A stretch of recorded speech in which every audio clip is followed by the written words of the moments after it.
Hello friends, नमस्कार। कैसे हैं आप लोग? उम्मीद करता हूं आप लोग अच्छे होंगे। दोस्तों, आज हम बात करने वाले हैं जीएसटी में ई वे बिल को लेके, जहां पे कुछ माइनर से कन्फ्यूजन्स होते हैं लोगों के दिमाग में कि ई वे बिल इस सिचुएशन में बनना चाहिए कि नहीं बनना चाहिए, या ई वे बिल बनाने के लिए वैल्यू क्या है, या ई वे बिल जो हम एक बार जनरेट करते हैं क्या वो सारे स्टेट में एप्लीकेबल होता है कि नहीं होता है। ठीक है, तो इन सारी चीज़ों को लेके आज मैं एक वीडियो रिकॉर्ड कर रहा हूँ, जो इसके माध्यम से मैं लोगों को अवेयर करना चाहता हूँ। तो दोस्तों, सबसे पहली बात तो ये समझिए कि ई वे बिल होता क्या है। तो ई वे बिल एक तरीके का कॉम्प्लायंस मैकेनिज्म है जो जीएसटी डिपार्टमेंट ने, यानी कि गवर्नमेंट ऑफ इंडिया ने, ये ई वे बिल का कॉन्सेप्ट इसलिए लाया ताकि ये पता किया जा सके कि पर्टिकुलर गुड्स मूवमेंट में है। ये इलेक्ट्रॉनिकली बनाया जाता है और ये जीएसटी पोर्टल पे जनरेट होता है ताकि ये पता चल सके, या रास्ते में ऑफिसर ये जान सके कि कितना गुड्स है और कहाँ से ये मूवमेंट में है।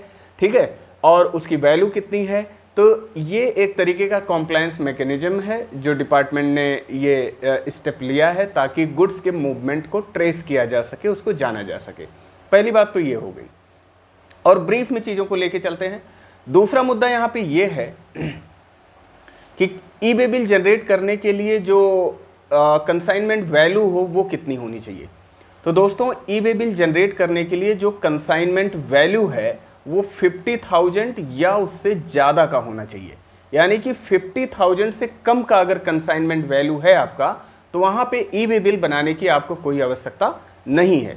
लेकिन अगर कंसाइनमेंट की वैल्यू 50,000 या उससे ज़्यादा की हो जाती है तो आपको ई वे बिल मैंडेटरी बनाना पड़ेगा जीएसटी पोर्टल पे। ठीक है, अब अगला जो लोगों का क्वेश्चन होता है वो ये होता है, क्या ई वे बिल बनाते समय अगर हम invoice come bill of supply बना रहे हैं, यानी कि टैक्स बिल सप्लाई और एग्जम्प्ट सप्लाई, दोनों सप्लाई उसमें अगर होती हैं, तो क्या दोनों की वैल्यू को हम कंसाइनमेंट वैल्यू के लिए, यानी कि 50,000 का जो थ्रेशोल्ड है बनाने के लिए ई वे बिल, उसमें इंक्लूड करते हैं।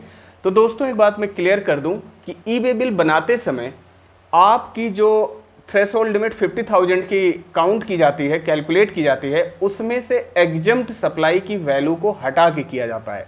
यानी कि उसमें कोई भी एग्जम्प्टेड पार्ट वाली सप्लाई को शामिल नहीं किया जाता। यानी कि मान लीजिए आप कुछ टैक्स बिल सप्लाई कर रहे हैं और कुछ एग्जम्प्ट सप्लाई कर रहे हैं, दोनों को मिला के जो है और टैक्स वगैरह शामिल करके दोनों की वैल्यू जो है 54,000 की आती है। मान लीजिए invoice come bill of supply अगर आप बना रहे हैं। ठीक है, अब उसमें मान लीजिए 5,000 का एग्जम्प्टेड गुड्स है जिस पे टैक्स कैलकुलेट नहीं होगा। एग्जम्प्टेड गुड्स को अब यहाँ से हटा दीजिए, तो 54,000 में से अगर आप 5,000 की एग्जम्प्टेड वैल्यू हटा देते हैं तो आपकी जो वैल्यू है वो 50,000 से कम हो जाती है। तो ऐसे केस में आपको ई वे बिल बनाने की आवश्यकता नहीं है। कहने का मतलब यहाँ पे ये हुआ कि ई वे बिल बनाने के लिए एग्जम्प्टेड सप्लाई जो है वो एक्सक्लूड कर दी जाती है थ्रेशोल्ड लिमिट से। ठीक है, तो ये बात हो गई। अब अगली बात यहाँ पे ये है लोगों के माइंड में, क्या ई वे बिल ऐसे केस में भी बना सकते हैं या मैंडेटरी बनाना पड़ता है कि अगर सप्लाई की वैल्यू 50,000 रुपीज से कम है तो क्या ई वे बिल मैंडेटरी बनेगा? तो जी हाँ, कुछ केसेस ऐसे हैं जहां पे आपको ई वे बिल मैंडेटरी बनाना पड़ेगा, भले ही आपकी जो कंसाइनमेंट वैल्यू है वो 50,000 से कम है। तो आइए जरा उस पे वन बाय वन हम समझने की कोशिश करते हैं, वो कौन कौन सी सप्लाई पे 50,000 से कम की कंसाइनमेंट वैल्यू पे आपको ई वे बिल बनाना पड़ेगा। तो फ्रेंड्स, पहला यहाँ पे सप्लाई है जहाँ पे आपको मैंडेटरी ई वे बिल बनाना पड़ेगा, भले ही आपकी कंसाइनमेंट वैल्यू 50,000 से कम है। जहाँ पे कोई प्रिंसिपल अपने जॉब वर्कर को इंटर स्टेट सप्लाई कर रहा है, वहाँ पे ई वे बिल मैंडेटरी रूप से बनाना पड़ेगा।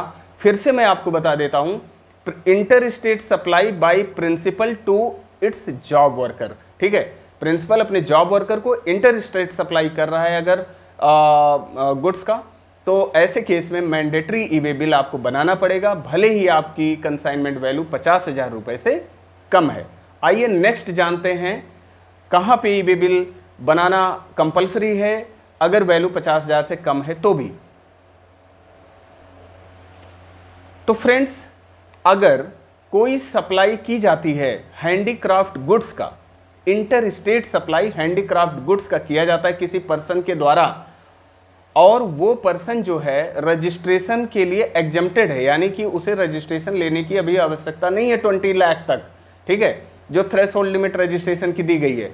अगर वो इंटर स्टेट सप्लाई करता है हैंडीक्राफ्ट गुड्स का, तो उसे मैंडेटरी रूप से जो है ई बे बिल बनाना पड़ेगा, भले ही उसकी जो कंसाइनमेंट वैल्यू है वो 50,000 से कम है। होपफुली ये बात क्लियर होगी। तो गाइज, अब यहाँ पे लास्ट जो क्वेरी होती है लोगों की वो ये है कि क्या ई बे बिल सारे स्टेट में या यूनियन टेरिटरी में वैलिड होते हैं?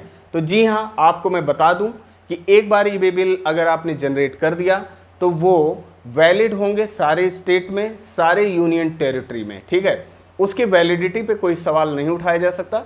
यानी कि किसी पर्टिकुलर स्टेट में, मान लीजिए यूपी में अगर आपने ई बे बिल जनरेट किया तो वो जो वैलिडिटी है ऑल ओवर इंडिया है उसकी, ठीक है। किसी भी स्टेट में, किसी भी यूटी में उसकी वैलिडिटी हमेशा रहेगी। तो होपफुली ये 3-4 बातें थी जो छोटी छोटी थी पर मोटी बातें थी। उम्मीद करता हूँ आपको अच्छा लगा होगा। Thank you very much for watching this video and take care. और कमेंट बॉक्स में लिखना मत भूलिए, अगर कोई कन्फ्यूजन होती है आपको, किसी भी जीएसटी से रिलेटेड कोई क्वेरी होती है आपकी, तो आप ज़रूर कमेंट बॉक्स में मुझे लिखें और डेफिनेटली मैं उसका रिप्लाई करूँगा। Thank you so much.